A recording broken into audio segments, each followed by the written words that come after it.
Welcome dear students to EPG Pathshala. I am Dr. K.S. Nagaraja of Deccan College, Pune, teaching the course of Historical Linguistics. In this module, we look at the phonetic laws and chain shifts. Already in the previous modules, we found that how sounds change in languages, how sound change could be regular as well.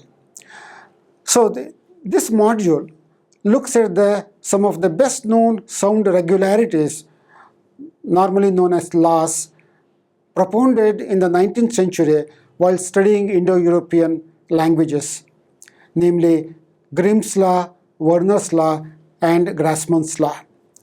And also, followed by that, we will take a look at the nature of chain shifts found in languages. That means various changes which occur more in a chain action rather than in isolated action. So these things we study in this particular module.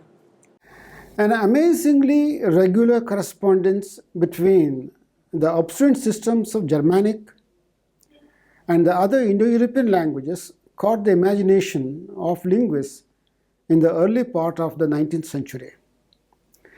It inspired a great amount of research, which slowly removed apparent exceptions to the changes that were responsible for this correspondence.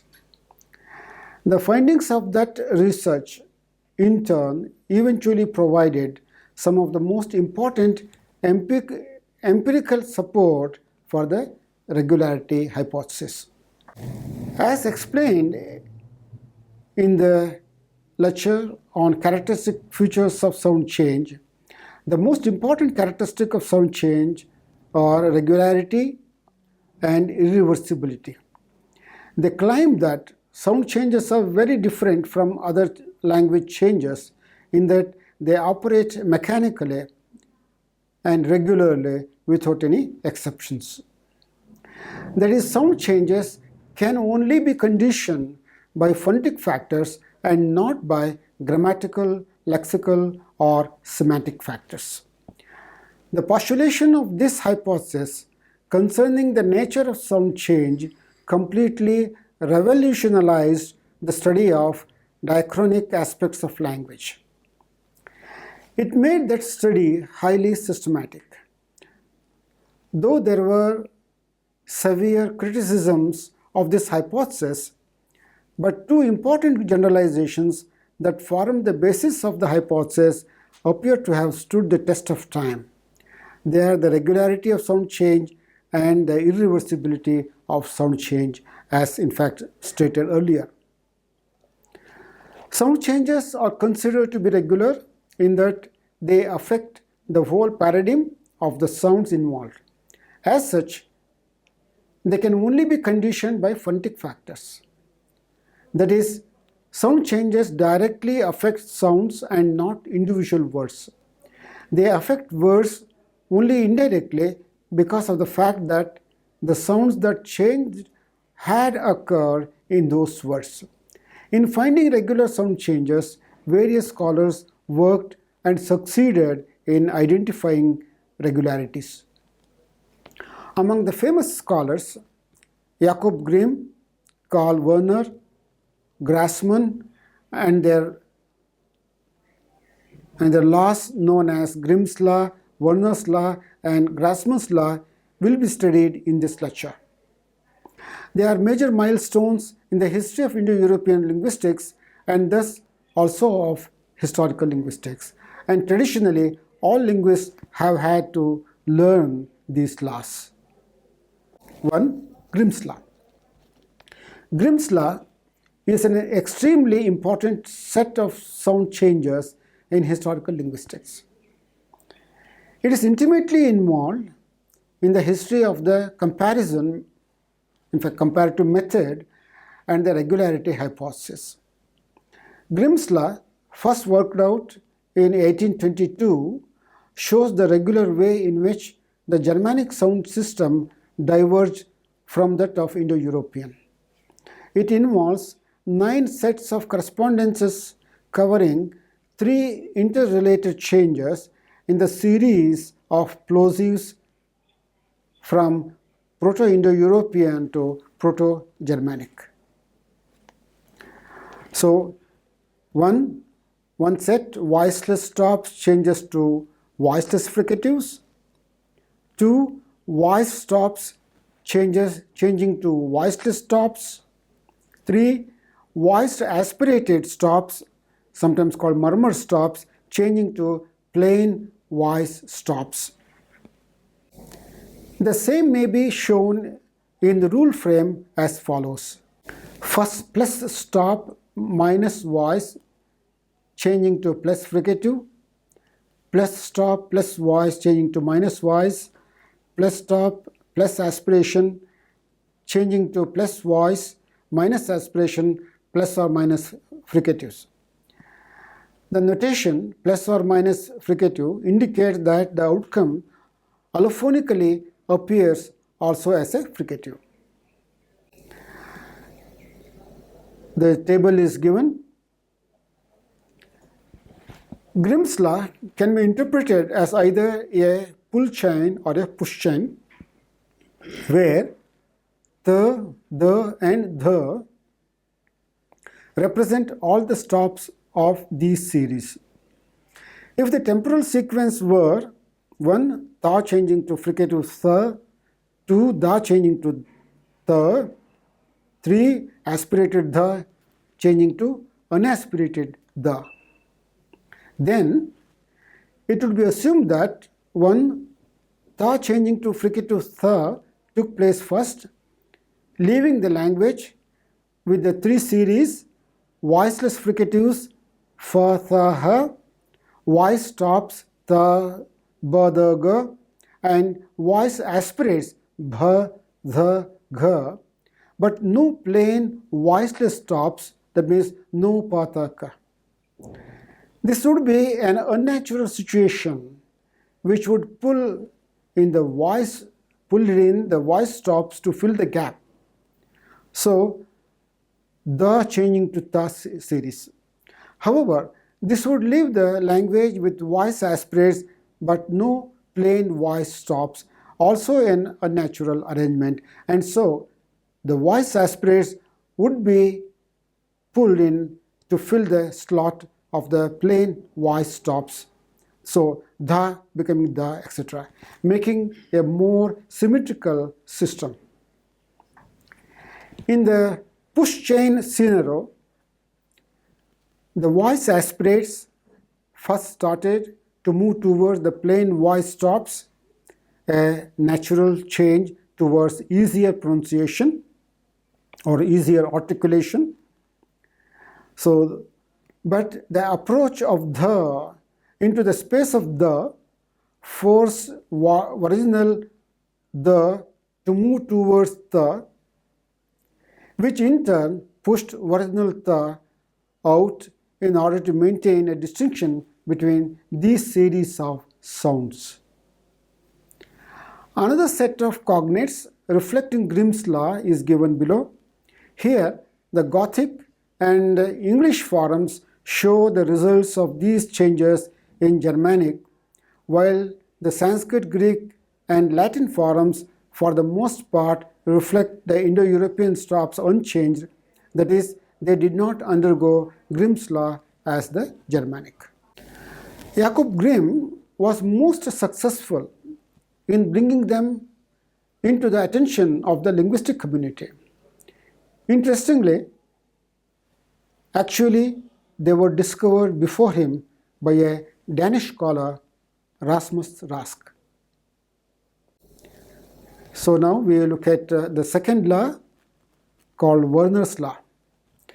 A set of what earlier had seemed to be exceptions to Grimm's law is explained by Verner's law. He found out that Grimm's law worked well whenever the stress fell on the root syllable of the Sanskrit word, but when it fell on another syllable, the consonants behaved differently. Voiceless plosives then did not stay as voiceless fricatives, but became voiced plosives. It is illustrated below. So the chart may be read. And another set of illustration provided in the grammatical alternations.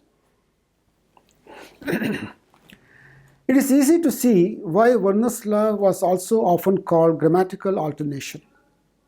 The accent in Proto-Indo-European fell on different syllables in certain grammatically related forms, as seen in the forms compared in the above table. As a result, Germanic languages have different allomorphs and grammatical paradigms which depend upon whether or not Verner's law applied and its correlation with the place of the accent in the proto-language. Just as expected by Grimm's law, the Old English forms in the first two columns have th, where the accent in Proto-Indo-European preceded the original th, as illustrated by Sanskrit forms. However, in the last two forms, Old English does not have the th as expected by Grimm's law, but has the of Verner's law, because the accent fell after this medial th in Proto-Indo-European, again as shown by the Sanskrit forms. So the Old High German forms subsequently underwent other sound changes of their own, but the difference between those with the and those with the has its origin in Verner's law, just as the alternations seen in the Old English cognates. The allomorphic variation which resulted, as seen in alternations seen in the Old English cognates. The allomorphic variation which resulted, as in the verb paradigm in the above table, illustrates the grammatical alternation that comes from Verner's law. So, the instances of Verner's law cases above, which originally appear to be exceptions to Grimm's law, turn out also to be explained by regular sound change by Verner's law, a condition change having to do with the earlier location of the accent. That is, if Grimm's law is regular, so is Verner's law. However, the conditions in each case is different. It is therefore often said that exception proves the law. Now, the third law, that is called the Grassmann's law. Another set of forms which earlier had seemed to be exceptions to Grimm's law is explained by Grassmann's law. Greek and Sanskrit regularly dissimulated the first two aspirated stops within a word so that the first lost its aspiration. These are voice aspirate stops in Sanskrit and voiceless aspirate stops in Greek. This regularity was discovered by Grassmann, and so it is called Grassmann's law. Proto-Indo-European dhi, they, me, I put or place with reduplication of root they, to Sanskrit the, dha, me, and Greek ti, the, me.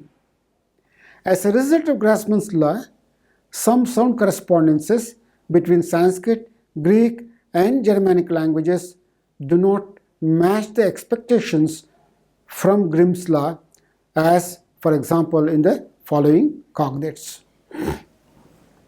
Sanskrit bha bhuva becomes ba bhuva, became reduplication of root bhu.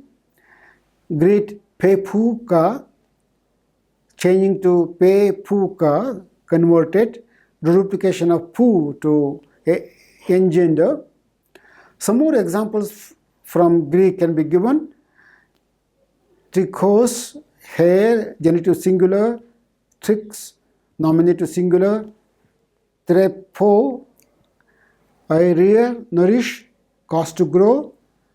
Threps, oh, I will rear. Trecho, I walk.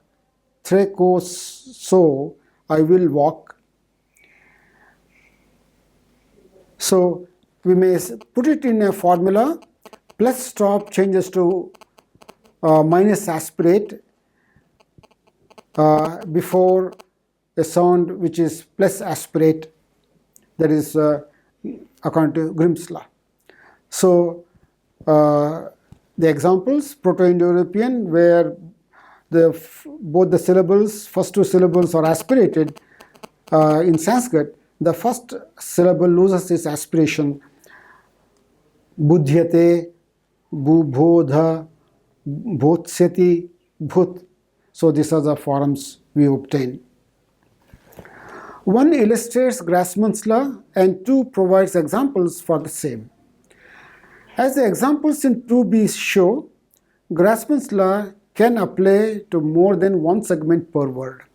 In effect, it eliminates all but the rightmost aspirate in a given word. Moreover, she suggests that Grassmann's law led by another change, the D aspirated and D voice stops before sa. This change is formulated in 3 below. Plus stop becomes minus aspirate, minus voice before minus D aspiration. So now we move on to next topic, which is called the chain shift. In fact, it is more a continuation of the regular sound changes, which naturally leads to chain shifts. Sometimes several sound changes seem to be interrelated with more far-reaching impact on the overall phonological system of the language. These changes do not happen in isolation from one another, but appear to be connected, dependent upon one another in some way. Such interconnected changes are called chain shifts. Several reasons have been put forward why chain shifts should occur. It has often been attributed to notions such as symmetry in phonemic inventories, naturalness or markedness, maximum differentiation, and a tendency for holes in phonological patterns to be filled. It is believed that the sound surface sound system are integrated into a whole whose parts are so interconnected that a change in any one of the system can have implication for other parts of the system. The general idea behind the chain shift is that sound systems tend to be symmetrical or natural, and those that are not, that is, those which have a gap in the inventory, tend to change to make them symmetrical or natural. That means they try to fill the gap. However, a change which fills one gap may create other gaps elsewhere in the system, which then precipitate other changes towards symmetry or naturalness to rectify its effects, thus setting off a chain reaction. Chain shifts are classified into two types: pull chains, are also known as drag chains, and push chains. In a pull chain, one change may create a hole in the phonemic pattern, that means create a gap or an asymmetry, which is followed by another change which fills the hole, that particular gap, by pulling some sound from somewhere else in the system and changing that sound to fit the needs of symmetry or naturalness so that it fills the gap. And if the sound which shifted to fill the original hole in the pattern leaves a new hole elsewhere in the pattern, then some other change may pull some other sound into fill that gap. Behind a push chain is the notion that languages or their speakers want to maintain differences between sounds in the system in order to facilitate understanding. If a sound starts changing by moving into the articulated space of another sound, in the push chain view, this can precipitate a change where the sound moves away from the encroaching one in order to maintain distinction important for meaning. If the fleeing sound is pushed towards the articulated space of some other sound, then it too may shift to avoid the encroachment, thus setting off a chain reaction called a push chain. Sometimes the notion of maximum differentiation is called upon in these instances.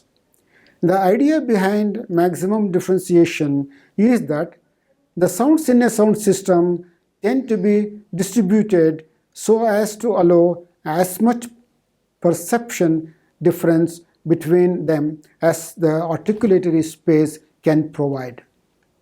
Thus, if a language has only 3 vowels, we expect them to be spread out, with E high front unrounded, U high back rounded, and A low central or back unrounded.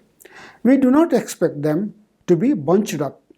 For example, all in the high front series. And these intuitions are confirmed by the languages of the world where most of the 3 vowel systems have E, U, A or E, O, A. If a language has 4 stops, we do not expect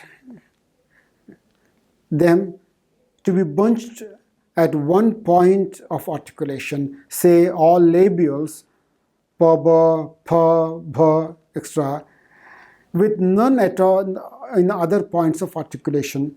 Rather, we expect them to be spread across alveolar, velar, and perhaps other points of articulation as well. Here, we can look at some clear illustrations for the chain shifts. Classical Latin has 3 series of stops intervocalically. The geminates pa, pa, ta, ka, the single voiceless stops pa, ta, ka, and the voice badaga. These 3 original series of stops changed from Latin to Spanish in an interrelated fashion. Geminate stops became single voiceless stops. Plain voiceless stops became voice stops. So, pataka became badaga. Examples are given. Third, voice stops except ba, which remained, were lost. So, da and ga became 0. So, the examples are provided here.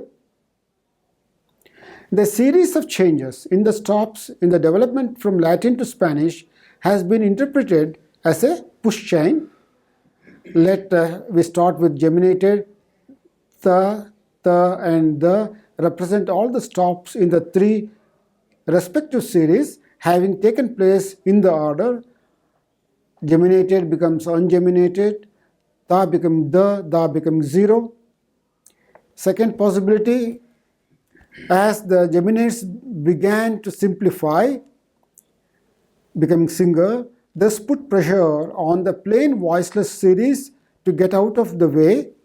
So, ta becoming the, which in turn put pressure on the voice series, causing it to be lost except for ba. So, da becomes 0. It would also be possible to interpret this series of changes as a pull chain, applying in the temporal sequence, da becoming 0, ta becoming the, ta becoming the. In this possible scenario, the loss of the voice stops, da becoming 0, left a gap in the inventory, which was filled by the shift of the plain voiceless stops to voiced, so ta becoming the, which then left a gap for the voiceless stops, that is, a language with voiceless geminates but no plain voiceless stops, which would be unexpected. So ta becoming ta. Between 1 and 3 sequences, the latter alone must be true. If we consider the first possibility, the outcome of the change, that is, the geminate becoming the, would also be included as input of the second change, which would then become 0, leaving no series in the language. In the second case, there will be the and the left in the system after the change as well. Now we move to another interesting topic, the English great vowel shift, or great vowel shift in English. This is one of the best known of all the chain shifts between Chaucer around 1400 and Shakespeare, born in 1564. English underwent a series of interrelated vowel changes known as the Great Vowel Shift, in which long vowels systematically raised and the highest long vowels diphthongized, as seen in the following table. The part of this complex development is the Middle English changing to 16th century transition. It is clear from the values mentioned above that what happened overall was this, as can be illustrated from B below. That is, this shows that the lower vowels move higher up and the high vowels are pushed further and they become diphthongized and the change takes place. That means non-low long vowels rise one height. In fact, it is assumed that low vowel does not take part in this kind of change. So the high vowels diphthongize. This can be seen as a chain, a series of changes, each of which is some way entails the next. Assuming the propriety of describing the above in this way, there are two possible chain interpretations. One, that the high vowels diphthongize, leaving empty slots, and the half-closed ones move up into the vacated positions, leaving slots behind them, which the half-open ones move up to fill, as can be shown here. The possibilities are shown here, all the 4 possibilities. So this is a drag chain. Alternatively, retaining the chain metaphor, we could have the movement begin from below, each vowel pushing the next one up, out of place. The high vowels having no higher height to rise to become diphthongized. This is the push chain and can be visualized by reading B from E to up. Here there are no empty slots but an uniform chain progression, each rising entailing the one above. Of course, otherwise one vowel would emerge with the next higher. In this interpretation, it is possible to give alternative arguments. So students are advised to read the references provided, and also, of course, they can get from the internet lots of materials in this aspect. Thank you.